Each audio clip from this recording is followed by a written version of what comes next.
Patuloy na pinaigting ng pamahalang panlalawigan ng Nueva Ecija mahakbang sa pag-iwas cervical cancer sa pamamagitan ng mas bagong pagtuklas ng sakit, pagpapalawak ng mga serbisyong pang-screening at pagpapatubad ng libreng pagbabakuna kontra human papillomavirus para sa mga kababaihan at mga batang babae sa buong lalawigan ayon kay Provincial Health Office Non-Communicable Disease Coordinator for Cervical Cancer Maricel Laganyo.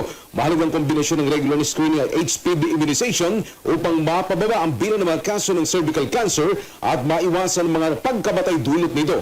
Pinayuhan din niya mga kababaihan na maging mapagmatyag sa mga posibleng sintomas ng cervical cancer. Binigyan din ni Laganyo na sa pamamagitan ng maagang pagtuklas gamit ang VIA at pap smear, matutukoy agad ng mga health worker ang mga abnormalidad sa cervix bago pa man mauwi sa cancer. Dagdag pa niya, isinasagawang nato ng pamamaraan ng mga nurse at midwife katuwang ang mga barangay health worker na mas nakakakilala sa mga kababaihan sa kanilang mga barangay. Samantala, sinabi naman ni PACE Nurse at National Immunization Program Coordinator Arminda Torres na ang pagbabakuna laban sa HPV ay nagbibigay ng matibay na proteksyon at pag-iwas laban sa cervical cancer, lalo na para sa mga batang babae na may edad siyam hanggang 14 na taong gulang at hindi pa nakikipagtalik. Kasama mo sa RMN Nueva Ecija, Radyo Man Ace Blanca, Tatak RMN.